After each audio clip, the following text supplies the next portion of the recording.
Welcome to the Perinatal Wellbeing Podcast. I'm Christine, your host and certified perinatal mental health professional. Today's episode is a special one for Perinatal Wellbeing Ontario's Climb Out of the Darkness fundraising event. The event name came about because together we are climbing out of the darkness that we feel when we are in the midst of a perinatal mental health crisis and need support. At PWO, we help people living with a perinatal mood and/or anxiety disorder connect to supports as soon as possible that are either low cost or free. The perinatal period includes trying to conceive a baby, being pregnant, and welcoming a baby into your family. We are so excited to raise awareness and destigmatize perinatal mental health. The funds raised in 2023 will go towards offering free support groups and free individual peer mentors. Please consider donating to the climb from our website, or you can find the link in the show notes. On these two bonus episodes, we are going to talk about accessing different types of supports in the perinatal period when you are experiencing symptoms of a mood or anxiety disorder. Different supports can include peer support, individual therapy, group therapy, a naturopathic doctor, medication, self-help, among many others.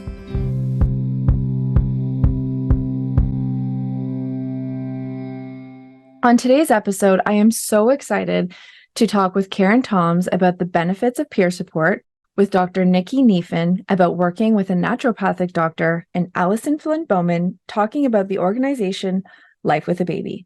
And make sure you check out this Friday's episode where I speak with Amber Sperling about the benefits of individual therapy and Kelly Hassanpour, who talks about the benefits of group work and group therapy. We hope these episodes can help you learn more about these different supports and to know that you can reach out for help. You are not alone. Hi, Karin. Welcome to this special episode of the podcast where we are talking about accessing supports when we are struggling with a perinatal mental health issue. And we are doing this special episode in support of Climb Out of the Darkness, the fundraiser that we are currently doing to raise funds and raise awareness for perinatal mental health supports in Ontario. And so I'm very excited to have you on to talk about accessing supports and how that can really help us in those times of need when we're struggling. So thanks for coming on. Thanks for having me, Christine. So do you want to tell us just a bit about kind of your story around accessing supports when you were having some challenges with your mental health? Sure. Yeah. So I have two kids, and after having both, I experienced postpartum depression and anxiety. With my first, I didn't understand that that's what I was experiencing. I knew I wasn't feeling great. I wasn't feeling like myself, but I didn't know that fit the definition of postpartum depression and anxiety. But with the encouragement of my husband, I ended up seeing a counselor after when my son was about 6 months old. And I found that very helpful. And that was really my introduction to therapy. And I am a huge advocate for therapy now because of that first experience and being able to talk to somebody in a confidential environment, a safe environment, and be able to really share with them what I was truly feeling in those moments. And those feelings I felt too scared to share with even my husband and those closest to me.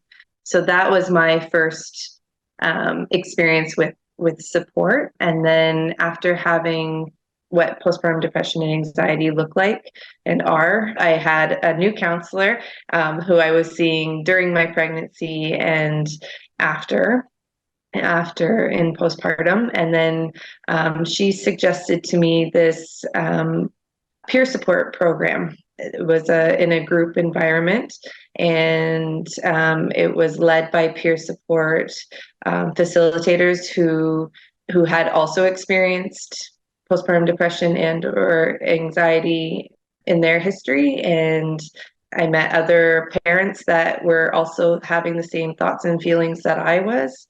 And I found that immensely helpful as well.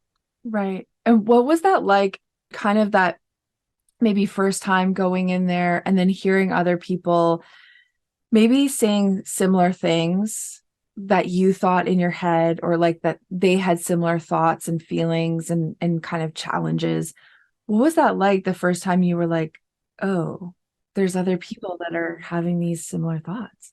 Yeah, I guess the only the only way to explain it was completely validating. It felt like, oh wow, I've been kind of suffering in silence or behind closed doors all this time, and probably my friends had been experiencing something similar to that I was, and all of a sudden these strangers are feeling vulnerable enough and comfortable enough to share with me as well how they're feeling, and it gave me the strength to do that as well and be able to share. And yeah, just that validation of, okay, this happens to a lot of people, and a lot of people experience these thoughts and feelings. Yeah. And that is the magic of peer support, right? Is that like the me too, the you too, the, oh, I'm not actually in this alone. We've done a lot of work in peer support and supported peers ourselves as well. And I love it. I craved that. I didn't have access to that when I was struggling with postpartum anxiety. And I asked, I was like, can I please be in the group? But they were like, well, you're kind of past it. And it's for the people who are really like acute. This was when I was like feeling better. And I was like, darn. But I felt even, after kind of being in that individual therapy and having some recovery time, I was still craving that like group experience to be able to share like what it was like being on the other side, like feeling better, but also kind of like recovering from that terrible experience, I think could have been really helpful, you know? Maybe you're coming up with a new type of peer support group, Christine. Hey, there you go. Yeah, exactly.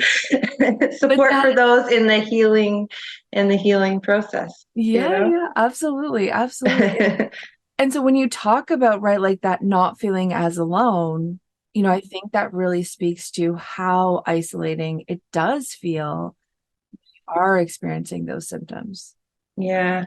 It makes me sad for that time of like, I had so many, especially with my first pregnancy, I had so many friends who were also pregnant at the same time and having babies at the same time. And it makes me wish I could go back in time and just talk more openly with those friends of like, how's it going? How are you doing? Because it is so immensely helpful when you're in it, when you're in the thick of it, to be able to share how you're doing and hear from others that this is normal. Yeah. This happens, and you're not quote unquote crazy. Even though I don't like using that, but that's how I felt. I felt like something was wrong with me, because yeah, I didn't see other people experiencing what I was too. And like you mentioned, being a part of that peer support group really grew my interest in peer support and made me very passionate about peer support, because I not only with perinatal mental health, but I feel like it can be helpful in all different mental health scenarios. Yeah, I also feel like, as on the other side of it, being a peer support worker providing support, it's also still helpful for me. Even years after that postpartum experience, I still find it helping me heal from that time. Being when I provide the support, it's mutually beneficial to everyone involved in that environment. Absolutely. And that is also the wonderful part about peer support. And for you, for example, too, of coming out of that, having that peer support, and then now I'm going to provide that peer support, because that's what it is, right? It's providing that support in that, real world experience. Like I had this experience, so now I'm going to support others, right? It's not someone who's coming in as like quote unquote an expert. I learned this from education, and all those things are great. Obviously I'm biased. I am a therapist, but that peer support piece of like on a real level, I experienced that too. me too, I totally agree with you, because it still fascinates me when people are sharing their stories with me and some of the thoughts they have. And I'm like, word for word, I had the exact same thoughts. Yeah. Yeah.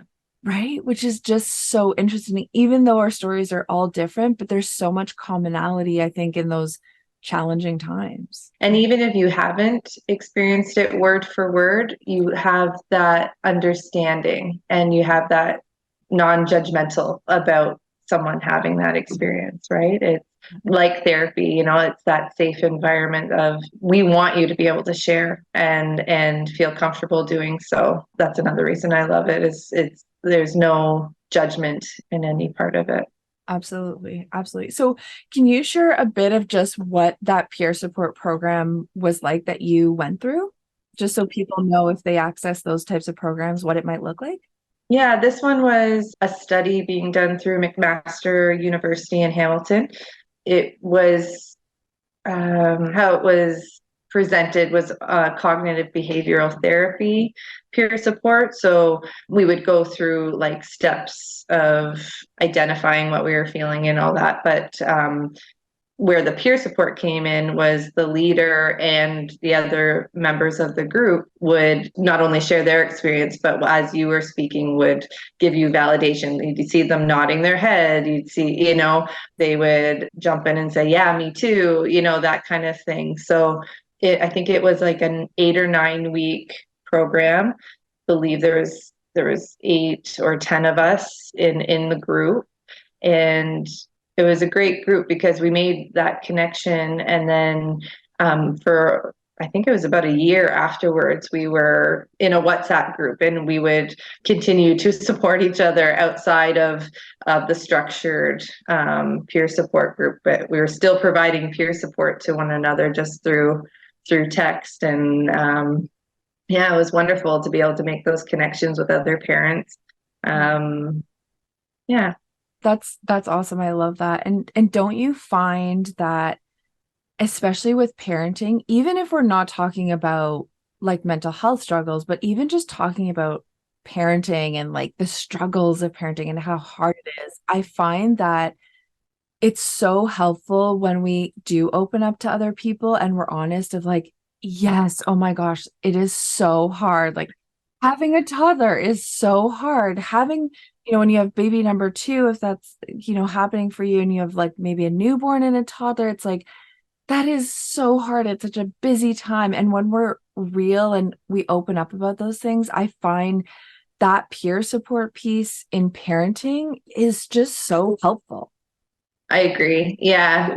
And that's why I think we stayed connected for so long as well, not only because of our connection we made, but like our kids were getting older. We were getting into new phases of their development and different phases of lack of sleep, or my kids not eating, or, you name it. A lot of challenges come up. And yeah, we would share this, hey, check out this resource, or this worked for me, maybe you could try that, or that's another part of peer support that I don't think we've mentioned either, is like sharing tools and resources that have helped in our situations with others, because maybe they're things that your peer hasn't considered before. Yeah, that's another beauty of it. Absolutely. Absolutely. And so speaking of kind of becoming a peer supporter, right? When we've gone through something tough and we're like, I want to support other people now. Can you tell us about how you channeled that through PWO? So I decided after my mat leave with my second to, instead of return to my job as a human resources generalist, I decided to pursue peer support.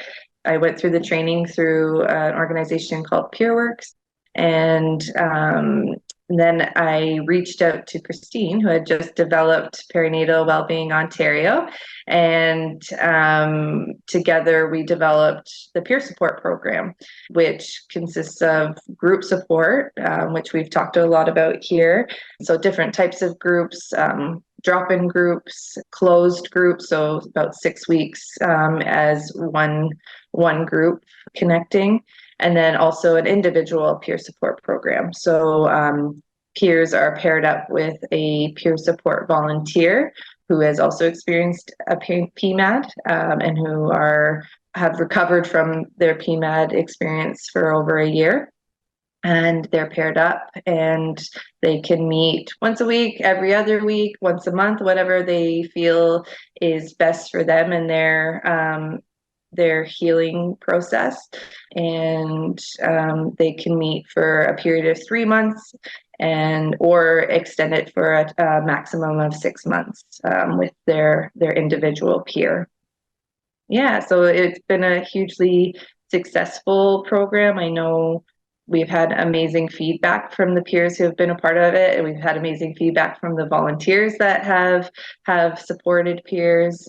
Just again, that going back to that mutually beneficial. It's a wonderful program that has allowed peers to share their experiences and be heard.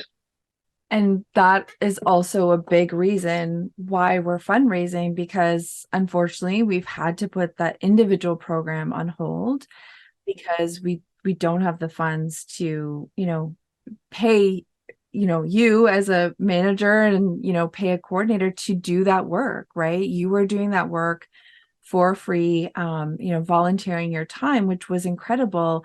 However, it wasn't sustainable in terms of continuing on because it's a lot of your time, right? It's a job, right? And so that's partly why we're raising funds so that we can also, get funds going, get more groups going, some peer support groups going again, some more closed peer support groups. We have our drop-in group that's still going, which is fantastic and amazing.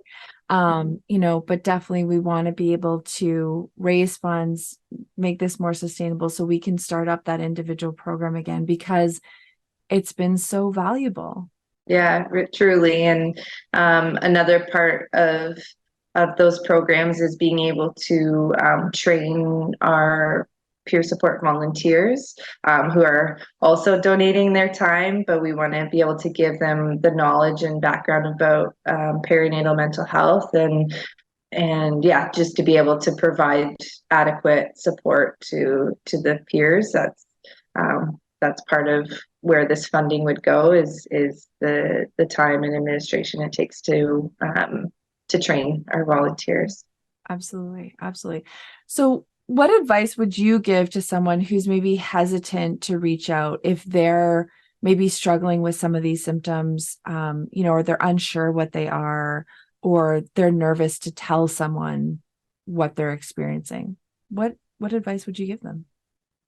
I think it just starts with talking to somebody that you feel safe with to share that maybe you're experiencing some thoughts and feelings that aren't normal to you. Yeah. To share that with somebody and although it's uncomfortable, to reach out for resources. There's organizations like ours, Perinatal Wellbeing Ontario, that we can provide resources. Maybe you're interested in perinatal mental health trained therapist. We can provide you with some options there.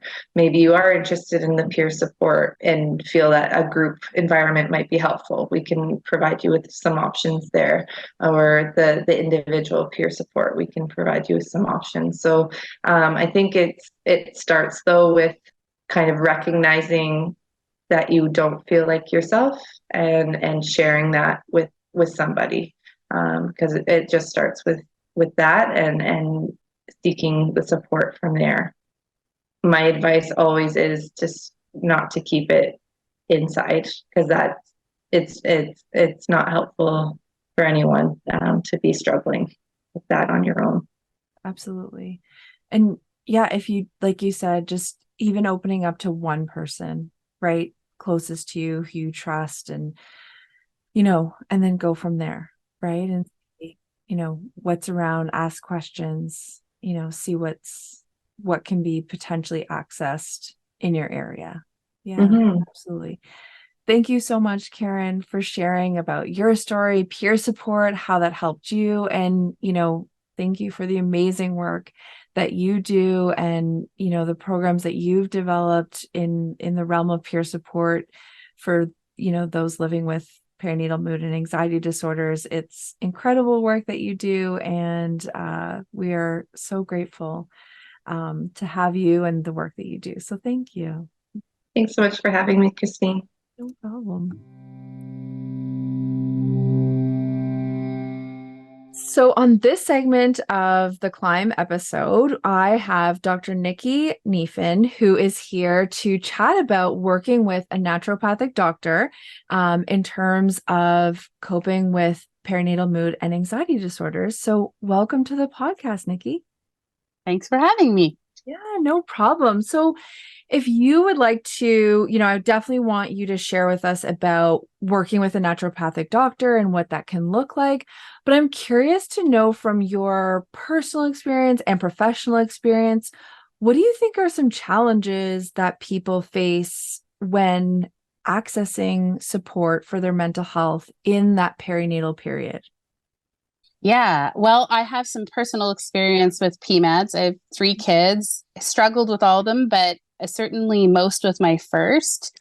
And accessing care was a huge part of that. I sort of knew what was out there in terms of medical support, but the system is really overloaded and broken, and there's only a couple of tools in that toolbox. And I wasn't at that time open to those tools. So I was sort of left to my own devices, and I turned to my colleagues to recover. And through that, I learned even further what we could do with our type of medicine, as well as in, going to therapy and continuing to see my doctor. And so I think one of the things that's hardest in the postpartum period, but also in pregnancy, is understanding what kind of support you can get from who, and then also being able to follow through with getting that support. So accessing it in terms of finances is an issue, but also this time of life is when you have the least amount of resources in terms of your time and your attention and your finances. So, it is a unique time period. What we do in naturopathic medicine is different in terms of our philosophy and our approach. And so specific to perinatal mental health, how we approach that is from a systems-based philosophy, which is to say, yes, there is a system of your neurotransmitters, which is serotonin, which we can support with medication or with herbs or what have you. But there are all these other systems that are intricately connected to that system and that also drive your health in all the other ways that impact mental health. And so when someone's coming into us and they're in that time period and they're suffering from a mental health issue, we're going to be looking at all of the systems that impact that: brain health, mental health, nervous system health. Right. And the reason why too, like that, we're having different types of practitioners on this special episode is to kind of like just educate people, right? Like you said, of sometimes the problem is we don't know. Like we don't know what the support looks like or where to access it or how to access it. And so that's why too, like I wanted to talk about this and get your very unique and interesting perspective on this so people can understand, oh, actually, I have a naturopathic doctor, and I didn't tell my naturopathic doctor that I'm struggling with, postpartum anxiety, for example, and now maybe they can help me. Or I've never accessed a naturopathic doctor. What do they do anyway? And how can they support my mental health, right? So fill us in. Tell us all about it. Yeah. So in terms of accessing a naturopathic doctor, so in Canada, we are licensed by every province and then also federally. That's how you can find us. You can find us on the C&D website. You can search licensed naturopathic doctor in your area. In terms of how we actually work with people, what we can do is we can first of all look for things that are physical things that are impacting mental health. So in the postpartum period in particular, lots of physical concerns mimic or impact mental health. A really easy example of that is like low iron, which is actually the number one deficiency in the world, but is majorly an issue here. Yes. And it is an issue for birthing people. Oftentimes low iron in pregnancy There's lots of different complications that can impact the birth experience and then postpartum. And something as simple as low iron can majorly affect multiple systems, not the least of which is oxygen being carried to the brain, oxygen being carried to the peripheral tissues, which is, you feel fatigue if you don't have enough iron, but also things like your thyroid. So when I say we're talking about approaching it from a systems perspective, we're looking at systems like thyroid, insulin, blood sugar, what's happening in terms of the gut-brain axis. Because if there's inflammation there, if there's inflammation in the gut, there's going to be inflammation in the brain. We're looking at things like nutrients. Are you absorbing nutrients? Do you have enough to fuel things? We're looking at sex hormones like progesterone. And then we're also looking at, zoom out one more level, the support system, the sleep, your experience in your birth, and how that affects how your body works. So we're looking at physical or physiological things in terms of how they are affecting the brain's capacity to work, remembering that our brain is actually our most metabolically active organ, right? It is an organ just like everything else. So that's the approach, is looking at those sort of different things. And it can be as simple as doing extra blood work in your postpartum period, which should be standard of care. And maybe we're moving towards that. I hope we are, but right now it is not standard of care.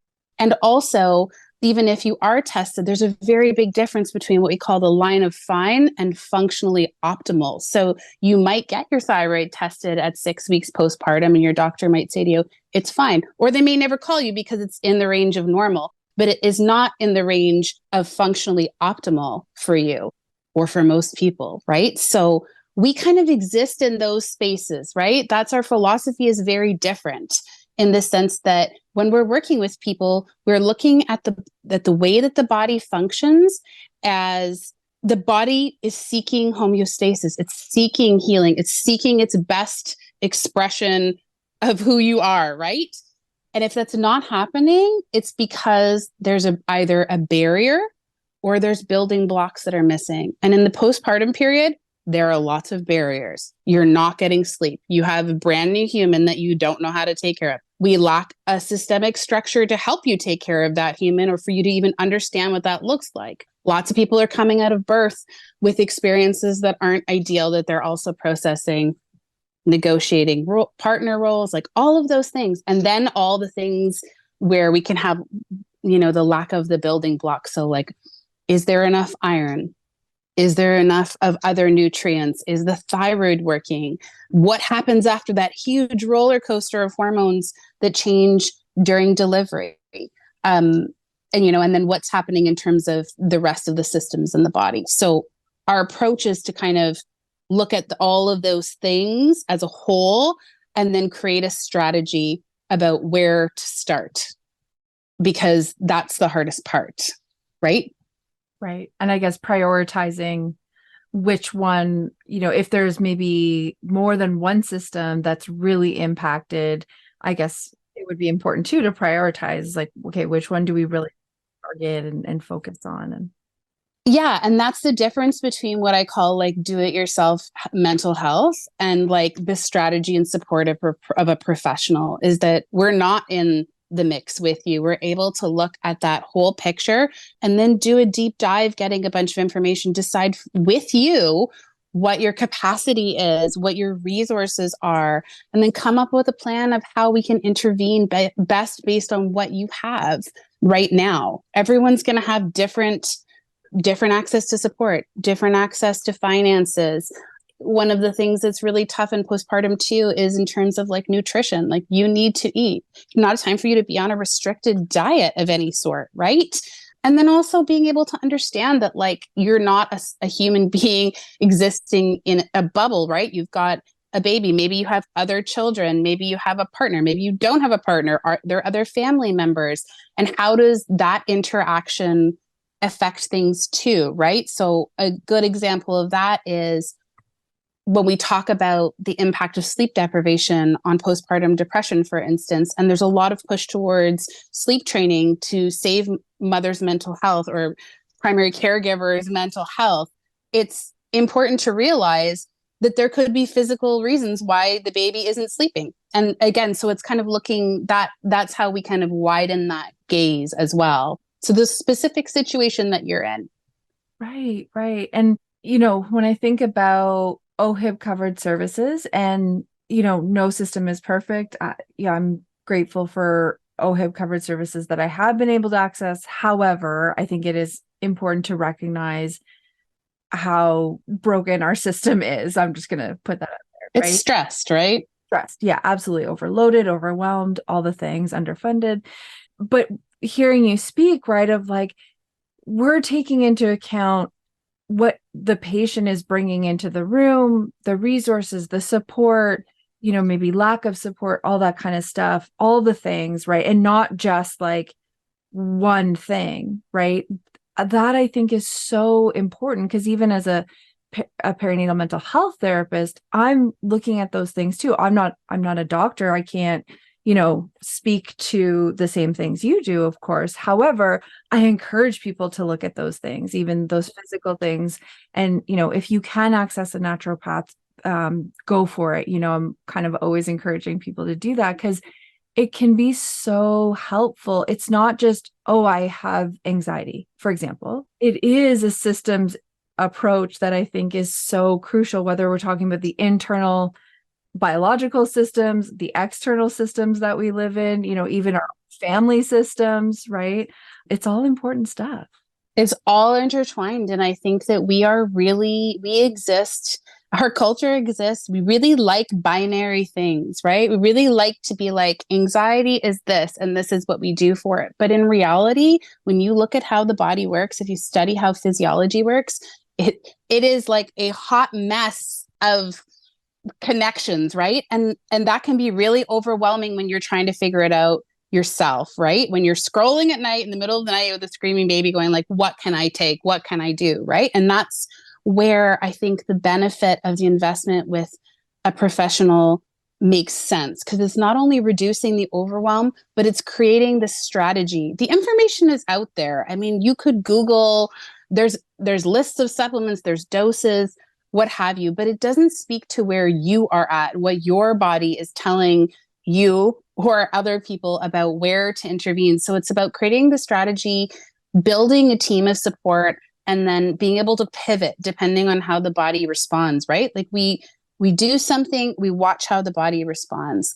Ultimately, in a dream world, we'd all have the team. That's the dream of the village, right? We're not only talking about people being around us when we're with our babies and making food and doing that stuff, we're actually talking about the level of support that is intrinsic in every other culture but ours, right? It is very, in my opinion, it could be almost construed as specific and intentional, right? To drive people into isolation. But I think two things that are important to keep in mind is when you're in the real depths of a PMAD, you need one-on-one care can really make a huge difference.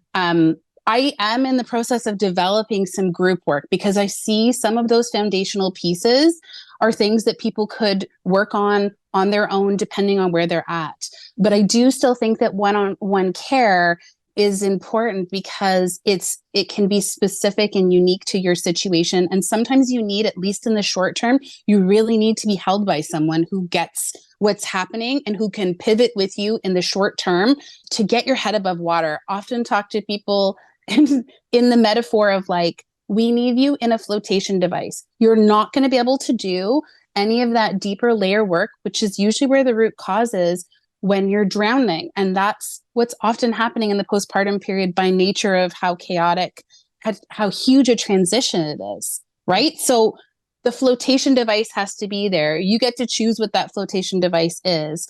And by the way, naturopathic doctors are not against medication. We're not anti-conventional medicine, at least not most of us. I'm not. I believe that everyone should choose what they uniquely think will help, and that also sometimes we need different things at different times. And part of my job is to help people figure out, what do I need right now? What's the next right step? If I were to quote Frozen 2. Yeah. Yes. Right?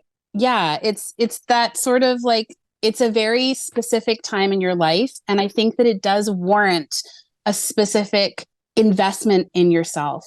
Mm-hmm. I think also that what happens during pregnancy and postpartum is that anything that was like bubbling underneath the surface is like the volume is just turned all the way up. And so often what happens is like we see things that people have had from before really aggravated. And one small example of that I think we hear a lot about now is ADHD.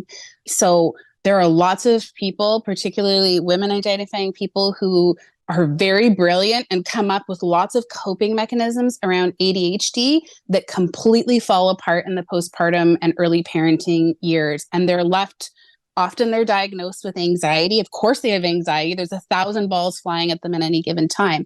But that's a good example of something that you might have been coping with or dealing with, or maybe, and is true with like low iron, like maybe you were like low key a little bit tired all the time and you couldn't really keep up and whatnot. But then you get into the postpartum period where the demands are so high, plus you're dealing with a major life transition. You're super raw and tender as a human being. And that's all falling on you as well, right? So part of what we're doing too is just trying to understand what was happening before that's now happening extra hard right now. Yeah, I love that approach because I work similarly as well with my clients, where this is so common, where people will come to me mainly with postpartum anxiety, and then they'll say, now that I look back, I think I had, functioning anxiety my whole life, right? And then it's like we have kids, or we're going through that perinatal period, and then all of a sudden, like you said, those coping skills are not working. The demand is too much on my brain, on my body, on my heart. And, now I'm not coping all of a sudden. Super common. Definitely what happened to me by the third kid. Like, nope, can't do it. It's that third baby. Oh yeah.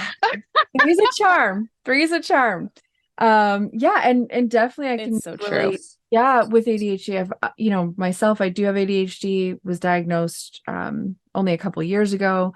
But I have a lot of female identifying clients who have been diagnosed postpartum with ADHD, because now, my coping skills are not working.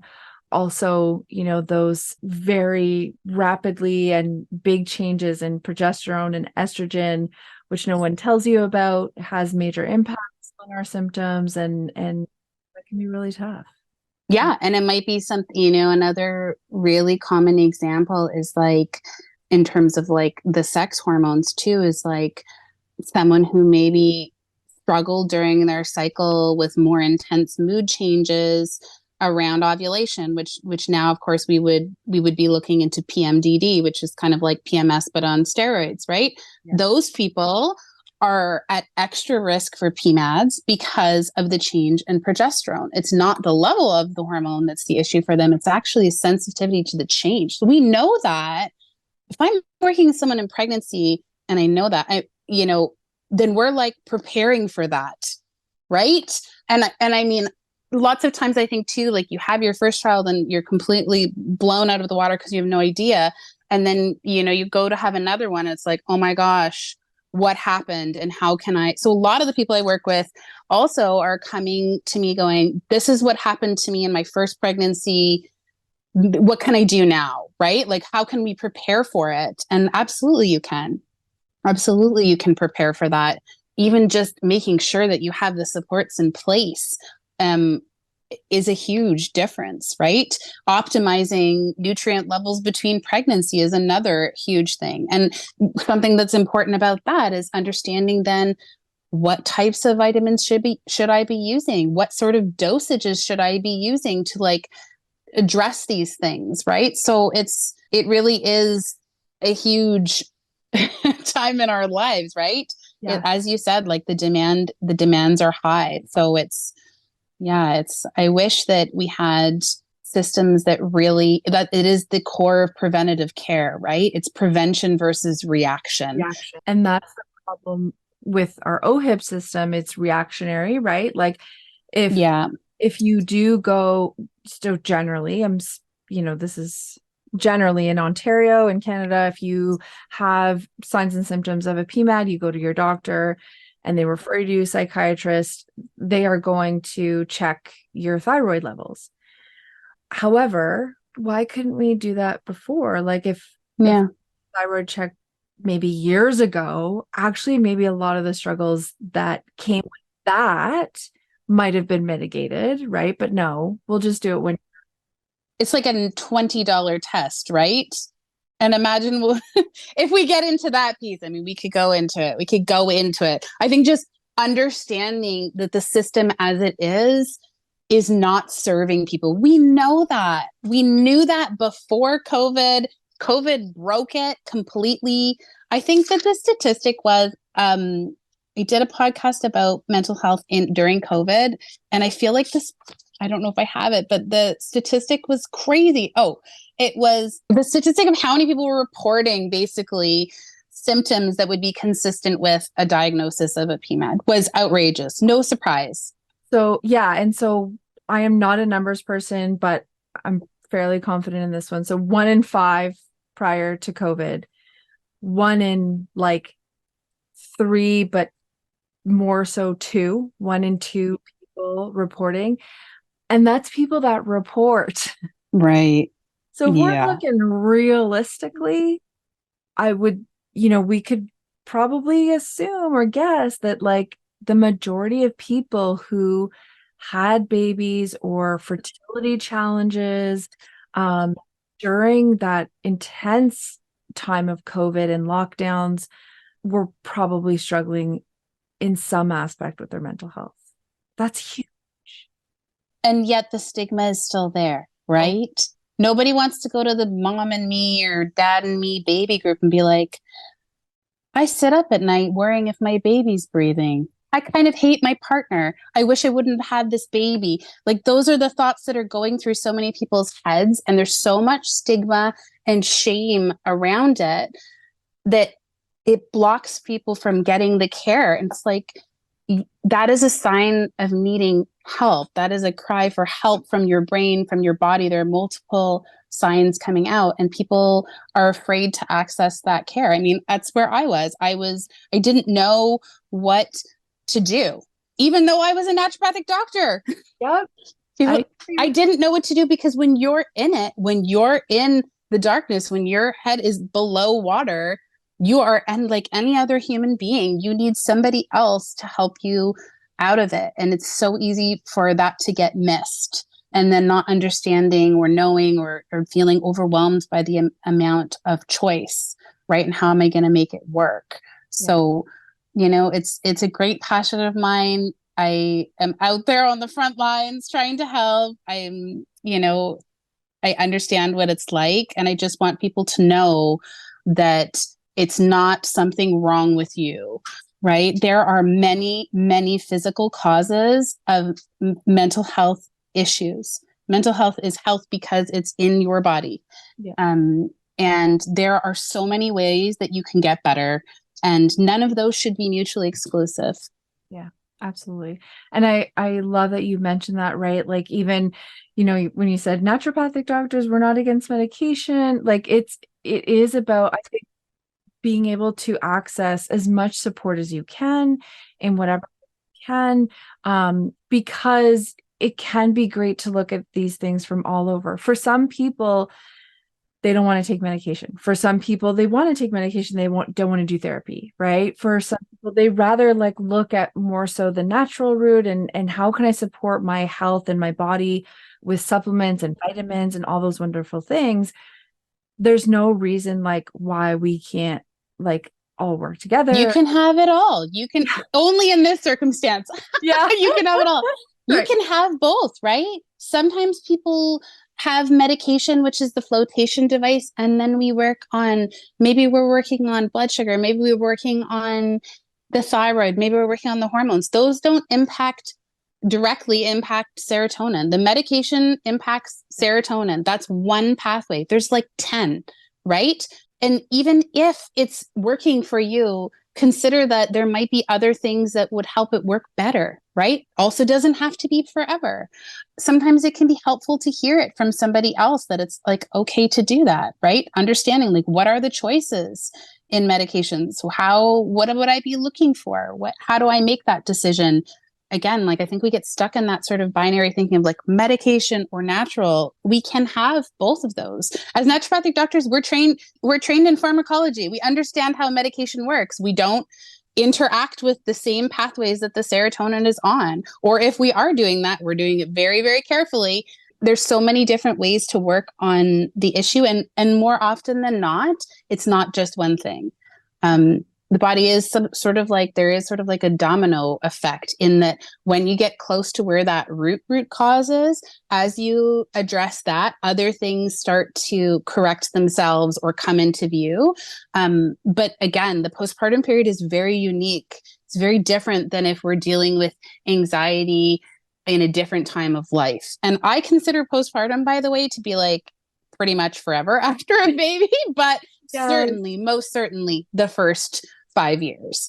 Yeah. I don't think truly you're out of that, particularly if you have more than one child, that those first 5 years are an intense roller coaster, mentally and physically. Yeah. And thank you so much for sharing that because, also unfortunately in our like medical OHIP covered system for most of the services in Ontario, the restriction is up to 1 year postpartum. And some people don't even realize or understand their symptoms until close to 1 year, right? Sometimes past the 1 year mark, and then they can't access OHIP covered services, right?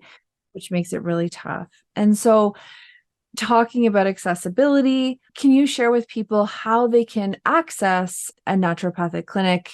Mainly in Toronto, but how can they access a clinic if funding is maybe a barrier for them? Right. So in the GTA, there is the Canadian College of Naturopathic Medicine where I trained as well. They're up at Leslie and Shepherd. There is a student clinic there, which is to say fourth year students who are under the supervision of a licensed naturopathic doctor. That is a lower cost clinic. I believe they also have a sliding scale there. There are also through that same program, I believe there's 7 satellite clinics across the GTA, Parkdale, Sherbourne, some other places downtown. There may be more. You would be able to see it on the ccnm.edu website under clinic. The satellite clinics are based for certain populations, and a lot of those clinics are low cost or free. So that's a great way to access things if you're in the GTA.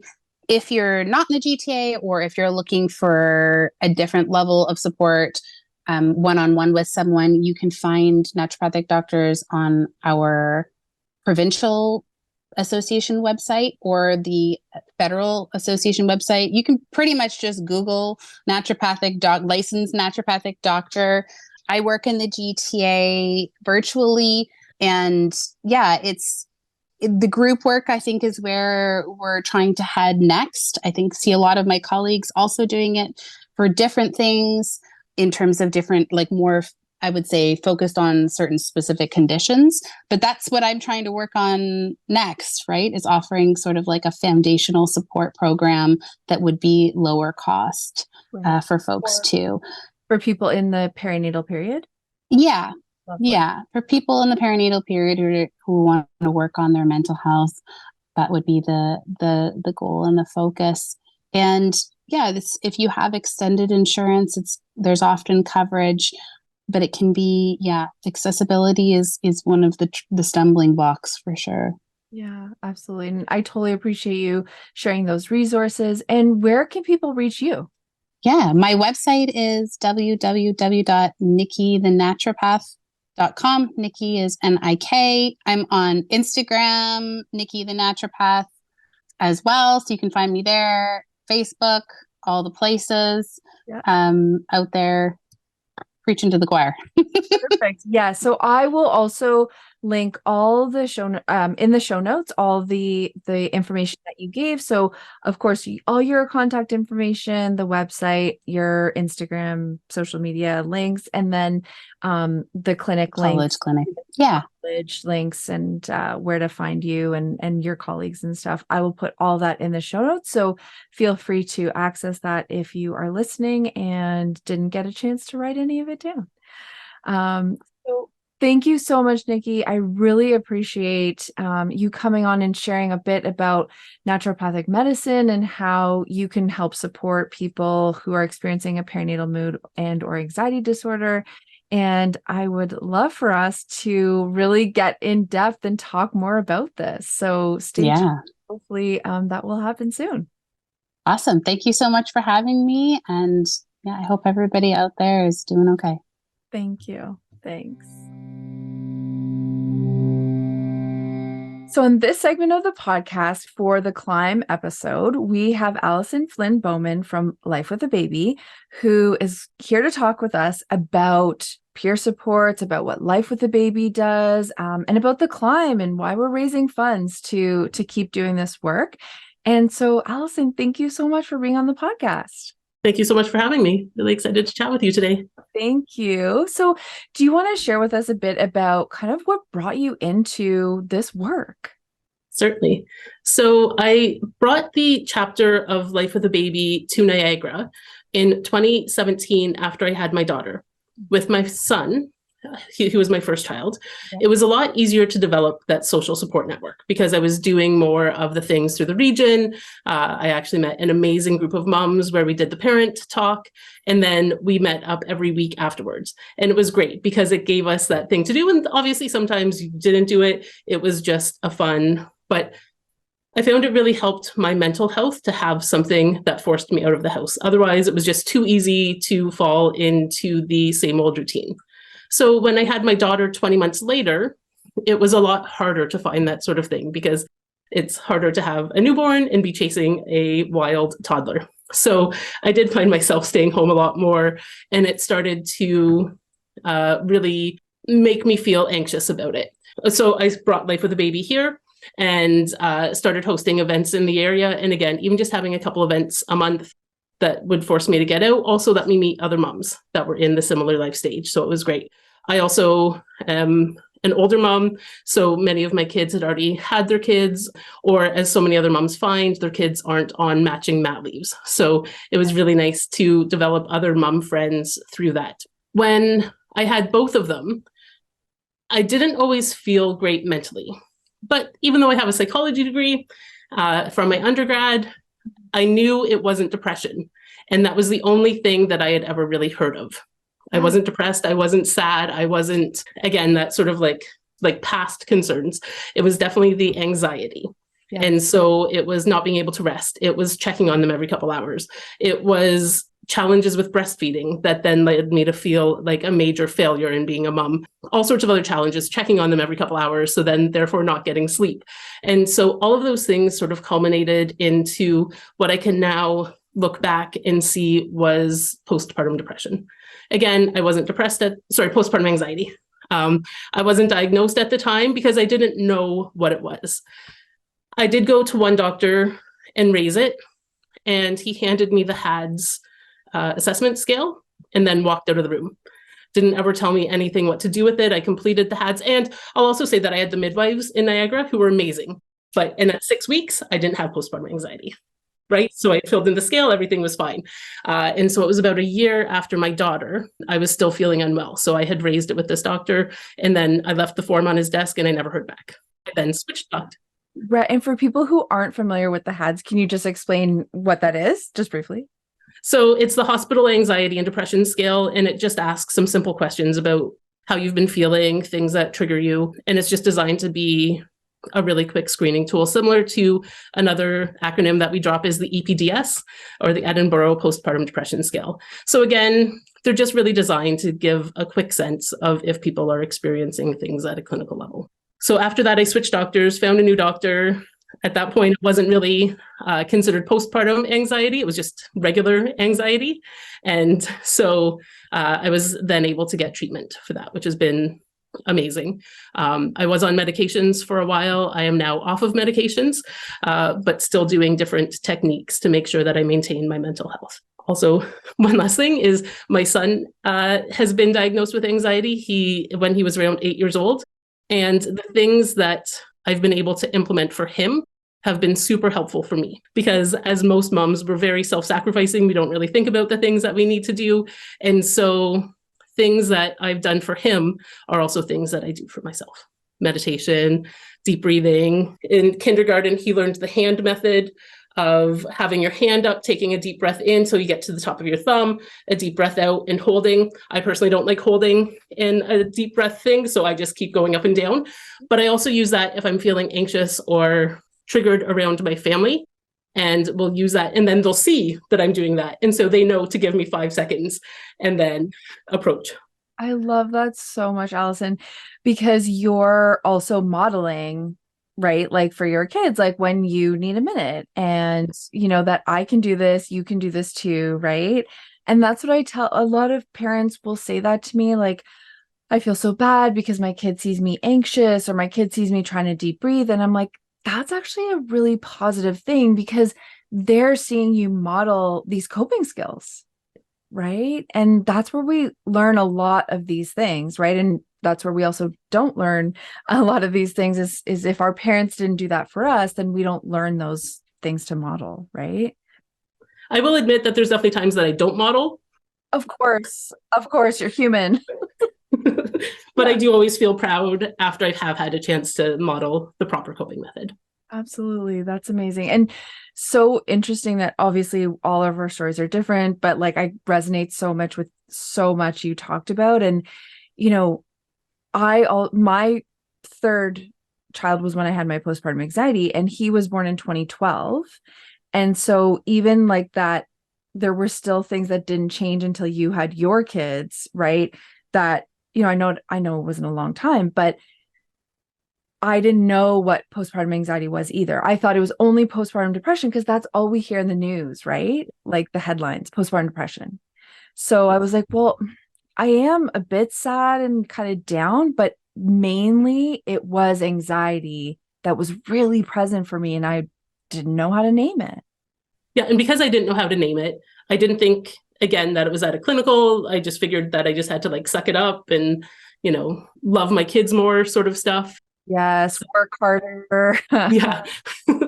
Yeah, figure out the coping methods all by myself again. So yeah, that's really why I resonated with the Life with a Baby story. Yeah, absolutely. That's why we have the podcast, is like getting the information out, like what are PMADs, like what is postpartum anxiety, OCD, bipolar disorder, psychosis, PTSD, all those things. We talk about it so that people do have some knowledge around it, right?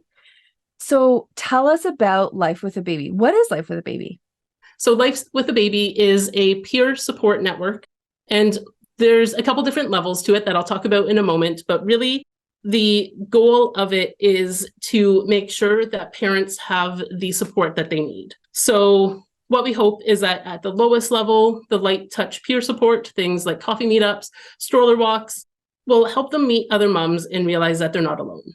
There's a meme out there of, it's a picture of a bunch of houses in a little town and a bunch of moms standing in the window. And it says like, at 3 a.m., you're not alone. And it's just so resonates with me. Same thing with like so many of the parenting challenges that you have in that first little while. So Life with a Baby was started by our founder, Claire Zlobin, 15 years ago. Wow. And it started when her daughter was born, when she was experiencing symptoms of postpartum anxiety. It started with a first aid course, which I fully love because even though I was fully certified in first aid, I dragged my husband to an infant first aid course to make sure that if there was a time that I wasn't around, he was fully trained, and just to remind me of baby first aid too. So yeah, love that. Like again, and that's part of my anxiety, but then also preparedness and how I can reduce my anxiety by maintaining control of things like that. So yeah, Life with a Baby started for many years. We had done those events. We also do information sessions for parents with different guest speakers. We also do training for service providers. So other people that are working in the child field. So people who work at early on centers, other ECEs, so that they gain experience and expertise and are able to continue updating the way that they provide those services. And did you want to talk about what's coming for Life with a Baby? Yes, certainly. So again, we started with those really light touch events. During the pandemic, we had to shut everything down. And even for a while, until about now, we've been finding that parents aren't coming out to things. And again, I can feel that, because it's always that question of, do you really want to intermix with runny-nosed kids? Because, toddlers, even if they're healthy, seem to have a runny nose. So we shifted during the pandemic, and we started doing the peer hope groups. Okay. So they are a group session led by therapists and a peer who has lived experience with postpartum depression, anxiety, or any of the other PMADs. Right. And they've been doing them all online. During the first group that we had, which was partway through the first lockdown, I was the peer in the group, and we were talking to a mom who hadn't seen another adult other than her husband for 56 days. So she was going through therapy also, but that lack of connection, that lack of other parents to talk to, was a huge trigger for her postpartum anxiety. So those groups use a behavioral activation model and don't offer full therapy, but offer some suggestions of things that they can do. As of January of this year, we started working with a student therapist who was doing their master's in counseling psychology, and she started offering individual therapy for her parents. That was so successful, because then when we ran the hope groups, they were also able to have that individual one-on-one therapy. So when we talked about theories and practices in the group, they could actually have a time to talk out how it would work for their life. And it was phenomenal. That's amazing. I find that can be so helpful to, if someone has an individual therapist and they're doing a group, therapy or support, that they can do a deeper dive in the individual session for something that really came up for them or resonated with them. Yeah, that's excellent. Amazing. Yeah. Including things, when the one group that I had done, it was about relationships. So we would also do a lot of role modeling within the group, and then you can hash it out even more within the therapy. And it really helped to reduce the weight of some of the things that the mothers had to talk with people about. And then the other big thing that we have coming up is, during the pandemic, we received funding to review why underprivileged groups are not necessarily accessing the service they need, or how they're accessing services and how they want to access services. So coming up, hopefully in November, we're going to have a launch meeting of that report, where we'll discuss it with service providers, telling them about the feedback that these families from BIPOC or LGBTQ plus families want to receive services, what barriers they're experiencing, and some suggestions on how we can reduce those barriers. Amazing. That's fantastic. Just out of curiosity, how long did that research project take? It was done online with a company called Cultural IQ. Okay. And so they managed all of the data collection and everything, but it was about almost a year to get everything processed and launched. Yeah. Wow. That is great. So these podcast episodes are going to be posted the week of our virtual Climb event. And so we as in Perinatal Wellbeing Ontario, we created a virtual Climb event team to raise funds for the Climb. And so that's going to be the first week of October. So we are raising funds for the Climb. So why don't you tell us about the Climb and Life with a Baby's role in that? So the Climb has been happening for many years through PSI in the States. They wanted to bring it to Canada. They did bring it to Canada last year, but there was only a few teams. And so they wanted to be able to expand it this year. And so they reached out to us to partner with them to bring it with our foundation, to be able to expand it. And so it's a really great event. It's happening. There was an event that happened back in June. And then there's the upcoming fall events. With everything that we do, there's multiple layers to it. Of course, there's the fundraising, but for me, it's also really important to do the stigma, right? To talk about it, have people show up and hear about, or even not hear about it, but just find other information about it, even with things like these podcasts and other sources of like the way that this information is getting out there, again, to help normalize that new parent experience. So the climb is happening all over the United States and Canada. There are in-person climbs across Canada and then virtual climbs like yours. So I can talk a little bit about my Niagara climb that we're working on planning. We're going to have things like family photographers and a parachute play and circle time and things like that. So it is going to be a fun way for parents to connect and then also raise funds. So there's team leads that will lead different chapters, like you guys are a team lead leading the virtual one, and then leaders all across. But again, with those virtual ones, you can climb from anywhere within Canada. And obviously, we're calling it the climb. You don't actually have to climb anything to be able to do that. It's the climb out of the darkness. So whatever you can do to support that is welcome. Lovely. Yeah, thank you. And I'm so glad you said that because I'm a very literal person. And so when I first heard about the climb, I was like, oh, I can't do that. Like, you have to go climb somewhere. Like, is this like rock climbing or like mountain climbing? Like, that's not my thing. And then I realized that that is not the case. But I actually do love the name. It resonates with me so much because I definitely felt like that. Like I was in like the darkness when I had my postpartum anxiety. And then kind of when I got treatment and kind of came out of it, I was like, oh, the clouds parted and like I could see the sun and I was like coming out, of that darkness. So, it resonates for sure. And a lot of the branding, especially the branding that I choose, is people at the top of a hill lifting other people up, right? Because that's what others moms are doing as they share their story, as they join these events, as they share these events with their kids, so that again, this becomes the normal to be able to talk about mental health struggles. Absolutely. Absolutely.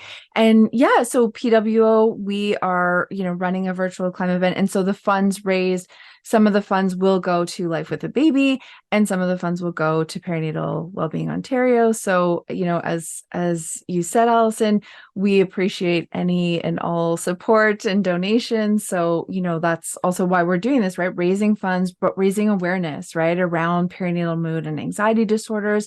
And for us, what we wanted to kind of the theme of our climb event this year and this week is really like, and what do supports look like, right? What does accessing support look like in Ontario specifically?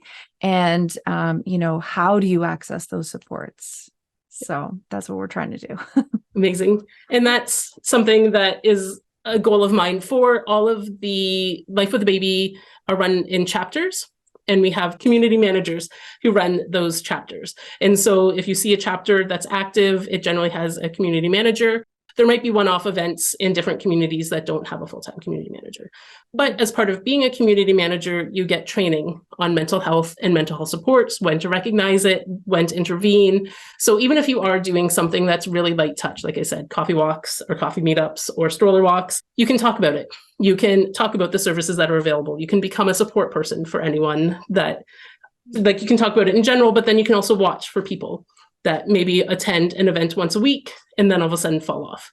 And you can connect with them and find out what's going on so that there is that like circle of support and that village built for them. Those are our two sort of things that we want to do, is like build the village of parents. Yeah, absolutely. I love that because I think that's so important too. Like, if we have friends or family members that are having kids or trying to have kids, and, if we have that education, not just as, therapists in a clinical setting, right? But as parents, as peers, as people, right? Then we can help to notice things in other people. And that's so important, right? That's so helpful. If someone could have done that for me, maybe things could have looked a bit different for me or for friends and family that I know, right? Absolutely. Exactly.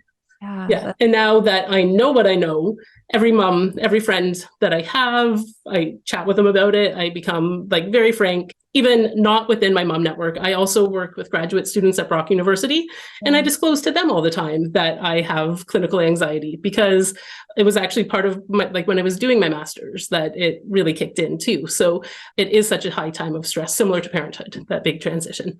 So again, I'm sure people are sick of hearing that I have anxiety, but I really want to make sure that everyone hears that it's okay with anxiety. I hear you. The same goes for me, anxiety and ADHD. And I'm like, I'm sure everyone's sick of hearing it, but I'm okay with that because I think it's helpful for me when I say those things out loud, especially if I am feeling really anxious in a certain setting. To say it out loud is super helpful for me. And then also people can understand where I'm coming from, or, if some of my symptoms are, really hard for me to manage that day, people can understand that too. If I'm really fidgety and moving around a lot and, then they get it. But it's that like normalization, trying to remove, like you said, trying to remove that stigma, right? Yeah. Is so important. It's like, I can still function most days, right? There's some days where not so much. And, that's okay. Right. And I can still, live my life and do my work and be present and be a parent. And, I can still do those things with anxiety and ADHD. Right. And so, we're both kind of working in and running and supporting these grassroots organizations, right? Where we're trying to create these supports that aren't existing in let's say the OHIP covered system, or they do, but they're, really hard to access, long wait times, things like that. What has it been like for Life with a Baby to be able to sustain funding, raise funding? What's that like? It's definitely been a huge challenge after the pandemic, because many of the large grants that we've held before that had really helped us get to what I call our heyday were big government grants through the government of Ontario. However, they're really based on a active model. So an active membership, active events, lots of things going on. So we were applying for them during the pandemic, but because all of our key events are in person, require meeting up, we were doing things online, but again, it's just not the same. So we definitely did not receive some of the funding that would have been amazing to receive. So it's definitely been a challenge that way. And we've had to do a shift with stuff like this to try to get some more of the fundraising so that we can slowly build up, so that we can get to the point that we have those membership numbers, that we have those events.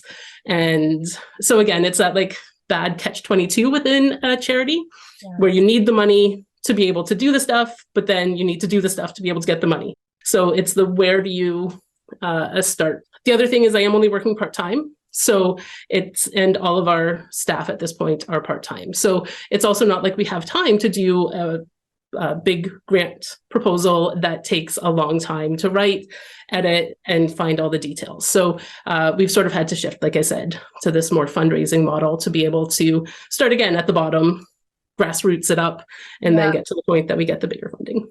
Absolutely. I hear you. Before this didn't have experience in not-for-profit work, and it was more like, okay, there's a gap in services, like let's try to expand the support throughout the province. Okay, that's great in theory. However, now I understand, like you said, how much time and also skills that it takes to write grant proposals, do the research that's needed for some grant funding. And it's like you have to have some money in your pocket to be able to do that. So that's really hard when you don't, right? Because there's not a lot of grant writers that do it for free. No. And when you're hiring a grant writer, you have to pay them up front, whether or not you get the funding. So you need to have that money to be able to pay them. Yes. Yeah. So again, and so we applied for a couple of small grants, but PW has not been successful in securing any grant funding, which has been tough. So, having to, fundraise and do amazing stuff like this, like it's fantastic and it's super helpful. But yeah, it is really, really tough. And I don't think, if you're outside of the not-for-profit space, I think people don't really understand that, like what it takes and how much it costs, and not just in dollars, but in time. I think that's the biggest one that I was shocked with, like the amount of time that it took to, kind of create these programs and build up these programs and manage the programs, right? And all the admin work and all that stuff that goes into it. It's a lot. And even your time with stuff like this, right? Like it is so important to be able to share the message. But again, it takes time. It also takes the time of the listeners to take time out of their day, which we fully appreciate, to listen and hear. And again, even if you can't participate or fund the climb, amplify the message, right? Like that's what it's all about, sharing it with friends that you know. Yeah, share the information, share our websites and, just getting that information out. So if people kind of have an idea of like, oh, I think something's going on with me, I'm not feeling great, or, maybe I need some more information about that, right? It's like, just reach out, ask someone, read an article, read something, and ask for support, and, we can help, right? Yes. Yeah. And even I remember when I was having my breastfeeding challenges in the hospital, I was trying to do Google searches and it was just completely overwhelming. And again, I'm master's educated. I can handle research and data synthesis, but it was just nearly impossible to find it. So I wouldn't even know where to look for mental health supports, right? Because you don't type in, like you would just type in, I'm feeling anxious, or not even anxious, because I wouldn't have named it that way, right? Like, yeah, so I think I was in a Loblaws parking lot and I Googled like, what is postpartum depression, to see the symptoms, like if I fit them. And I was like, oh, I don't really. And then I happened to like then find postpartum anxiety through that. And I was like, oh, that's a thing. Okay, I guess I'll go to my doctor. Also, just in terms of, I do want to shout out, because like I said, we did apply for a few grants this year and I had some help from lovely volunteers who, Kirsty, did help support in writing. It was a small, grant that we were looking at, but I couldn't have applied without her. And so I do want to thank Kirsty for that. But, it is really tough, right? Running, a grassroots organization, for sure. Yeah. And that's the other thing that we have shifted to, is looking for sort of smaller pockets of funding. Right. So we have a really exciting project coming up with United Way Niagara to really sort of implement what we found with the underprivileged parent support line, or report. What I'm hoping it will look like is that we train a bunch of peers, similar to how PSI trains many people in the States, that we can train a whole bunch of moms, so that then the moms that are feeling anxious have a mom that they can reach out to with like a buddy program. They can connect, chat, and find the services that they need. And same thing with finding a therapist. Sometimes it's not the right fit. So I know so many people that go to therapy and then they're like, oh, that didn't work for me. I'm like, but did you have the right fit? Because if you find the right person, same like anything, when you meet a new friend, when you meet any new contact, there has to be that like click. And if you don't have that click, look somewhere else. And there's a good chance that you'll be able to find another therapist that does click with you. Yes, I'm so glad you said that, because we were talking about that in the last segment when we talked about individual therapy, finding a therapist, and even in group therapy, we said the same thing, right? If it doesn't work, if it doesn't feel right for you, shop around. Like, it's okay. You can do that, and don't give up, because it can be really hard. Like, it can be almost demotivating when, you're in that space and you're not feeling great and you don't click with that therapist, and it feels like it's so much effort to find them in the first place.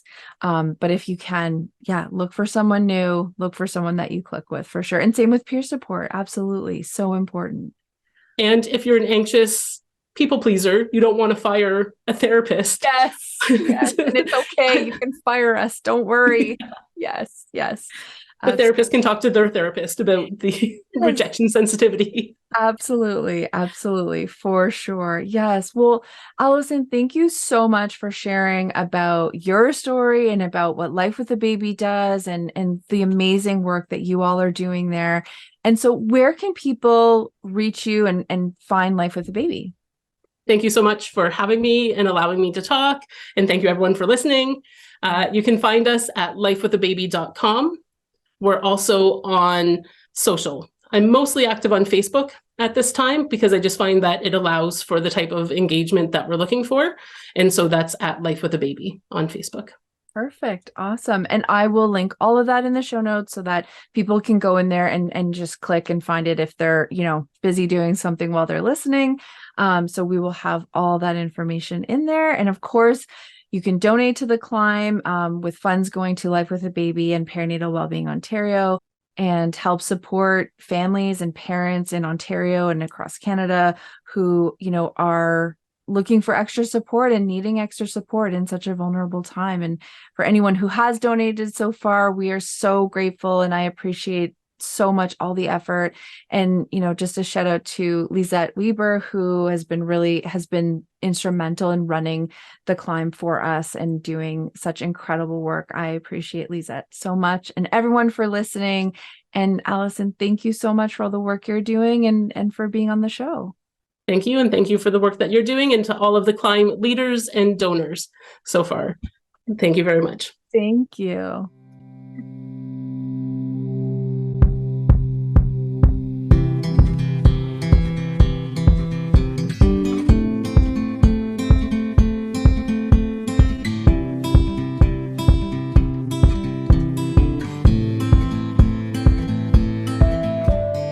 Thank you so much for listening to this bonus episode for our virtual Climb Out of the Darkness fundraising event.